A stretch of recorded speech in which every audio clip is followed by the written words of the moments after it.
بسم اللہ الرحمن الرحیم، السلام علیکم ورحمۃ اللہ۔ عمران خان کی جو 9 مئی کے مقدمات میں 8 مقدمات جو عمران خان کی آج سے تقریباً کوئی 2 ہفتہ پہلے ضمانت ہوئی تھی، اس کے اوپر اب عمل درآمد کرنے کا وقت آ گیا ہے، اور یہ عمل درآمد اب ٹاپ پوسٹ کی جانب سے کیا جائے گا، کیونکہ اب جو ملک کے اندر انصاف کے ساتھ کھلواڑ کیا جا رہا ہے، انصاف کی جس طرح سے دھجیاں اڑائی جاتی ہیں یا انصاف کے جس طرح سے پرخچے اڑائے جاتے ہیں، اب اس کو روکنے کا وقت آ گیا ہے۔ اور یہ اب نہیں ہو سکتا کہ ملک کی سب سے بڑی عدالت کے اندر، ملک کی سب سے بڑی عدلیہ کے اندر اس طرح سے کھلواڑ کیا جائے، عدالتوں کے ساتھ مذاق کیا جائے، عدالتوں کے فیصلوں کے ساتھ مذاق کیا جائے۔ اب یہ chief justice of Pakistan justice Yahya Afridi کے اوپر بہت بڑی ذمہ داری بنتی ہے، بہت بڑی ذمہ داری۔ یا تو وہ اس کو روکیں، اس کا سدباب کریں، اور اس کے لیے تمام ججز سمیت تمام کے تمام ملکی ریاستی حکومتی اداروں کو پابند کریں کہ جو بھی فیصلہ آئے گا اس کے اوپر عمل درآمد ہوگا، اس کے اوپر امپلیمنٹیشن ہوگی۔ اور اگر امپلیمنٹیشن نہیں ہوتی، یا تو پھر گورنمنٹ کو گھر جانا پڑے گا یا پھر ہمیں گھر جانا پڑے گا۔ ایک راستہ، ایک آپشن استعمال کرنی ہے آپ نے، یا تو پھر گورنمنٹ کو گھر بھیج دیں یا پھر خود گھر چلے جائیں، بس درمیانی کوئی راستہ نہیں، تیسرا کوئی راستہ نہیں۔ اب ہوا کیا؟ ہوا یہ ہے کہ آپ پچھلے تقریباً کوئی 1.5-2 سال کی جو تاریخ ہے وہ اٹھا کے دیکھ لیں، پچھلے 1.5-2 سال کے معاملات کو اٹھا کے دیکھ لیں،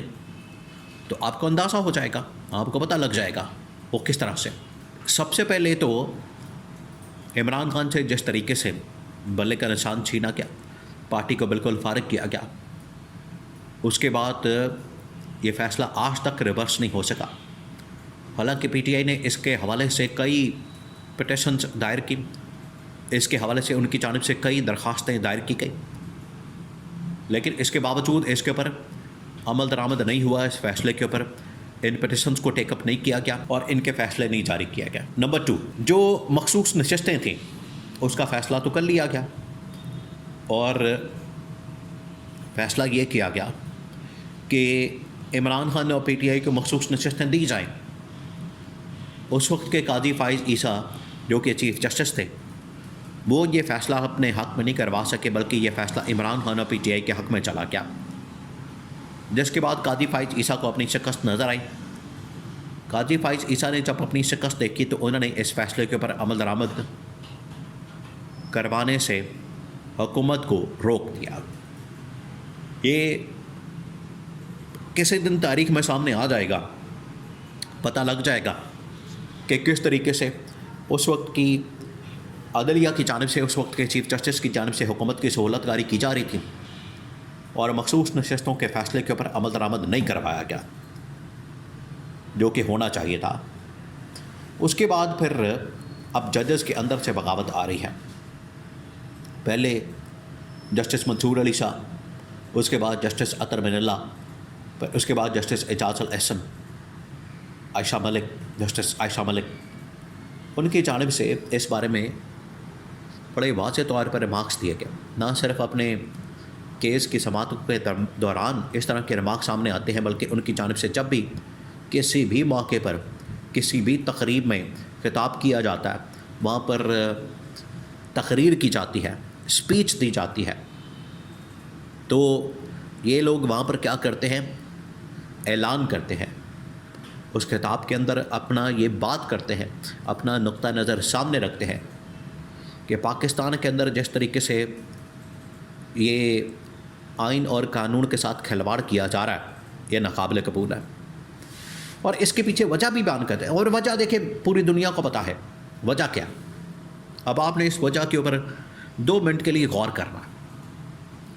آپ کو اس وقت جو آئینی نظام پاکستان کے اندر نظر آتا ہے، اس کی ساری حقیقت کھل کر سامنے آ جائے گی جب آپ اس کی وجہ دیکھیں گے، جب آپ اس کے اندر جائیں گے، آپ کو اس کی وجہ کا پتہ چلے گا تو آپ کے سامنے ساری حقیقت آ جائے گی کہ پیچھے وجہ کیا ہے۔ وجہ پیچھے یہ ہے کہ 26ویں آئینی ترمیم کر کے انہوں نے تمام کی تمام عدلیہ اور ججز کو اپنے کنٹرول میں کر لیا ہے، اپنی جیب میں کر لیا ہے۔ یہ تمام کے تمام لوگ ان کے کنٹرول میں آ چکے ہیں، جیب میں آ چکے ہیں۔ اب اس کے بعد یہ پوری عدلیہ اور ججز، سرکاری ملازم اور سرکاری ادارہ، ایسا سرکاری ادارہ جو کہ گورنمنٹ کے ماتحت ہے تو یہ سرکاری ادارہ، اس میں تو کوئی شک نہیں، لیکن گورنمنٹ کے ماتحت جب سرکاری ادارہ ہوگا تو پھر اس کی حیت اور اس کی حیثیت بدل جائے گی۔ یہ ہے سب سے بڑا مسئلہ، اور یہ ہے وہ جڑ جس کے اوپر آج ججز بات کر رہے ہیں۔ تو چیف جسٹس آف پاکستان کی جانب سے ایک بالکل آپ کہہ لیں کہ ان آفیشل قسم کی، غیر سرکاری قسم کی یا غیر رسمی قسم کی گفتگو کی گئی ہے صحافیوں کے ساتھ، رپورٹرز کے ساتھ، جو باقاعدہ اسلام آباد کے اندر رپورٹ ہوئی ہے، کہ اس کی بنیاد کے اوپر یہ سارا بکھیڑا کھڑا ہوا ہے۔ جب انہوں نے بات کی ہے تو ان سے پوچھا گیا، ان سے سوالات کیے گئے، ان سے یہ کویشچن کیا گیا، ان سے اس بابت پوچھا گیا کہ ملک کے اندر کسی فیصلے کے اوپر عمل درآمد نہیں ہو رہا، جو فیصلے عمران خان کے خلاف آتے ہیں اس پہ تو عمل درآمد نہیں ہوتا، اور جو حق میں آتے ہیں اس پہ ٹھک کر کے عمل درآمد ہو جاتا ہے۔ تو اس کے اوپر چیف جسٹس نے کہا کہ ہمیں بالکل اپنے نظام انصاف کے اوپر اٹھنے والے سوالات کا اندازہ ہے، ہمیں پتہ ہے کہ اس قسم کے سوالات کی وجہ سے پاکستان کی عدلیہ کی ساکھ مکمل طور پر تباہ ہو چکی ہے۔ یہ انہوں نے اس بات کا اعتراف کیا۔ انہوں نے کہا کہ میرے پاس کیا آپشن بچتا ہے، یا تو میں گورنمنٹ کو مجبور کروں، اس میں اپنے اداروں کو کہوں کہ ہمارے فیصلوں کے اوپر عمل درآمد کروائیں، آپ جائیں اور عمل درآمد کروائیں، یا تو یہ کام کریں یا پھر ہمیں خود ہی سرنڈر کر دینا چاہیے، استعفیٰ دے دینا چاہیے۔ یہ دو آپشن بچتی ہیں۔ تو یہ چیف جسٹس کی جانب سے بڑا واضح طور پر رپورٹرز کے سامنے اپنا معاملہ، اپنا بے بسی کا جو حال ہے بیان کر دیا گیا ہے۔ انہوں نے بتا دیا ہے کہ ہم بے بس ہیں، لاچار ہیں، ہمارے ہاتھ میں کچھ نہیں۔ 26ویں آئینی ترمیم کے بعد تمام کے تمام اختیارات گورنمنٹ کے ہاتھ میں چلے گئے ہیں۔ اب گورنمنٹ یہ ڈیسائیڈ کرتی ہے، حکومت یہ فیصلہ کرتی ہے،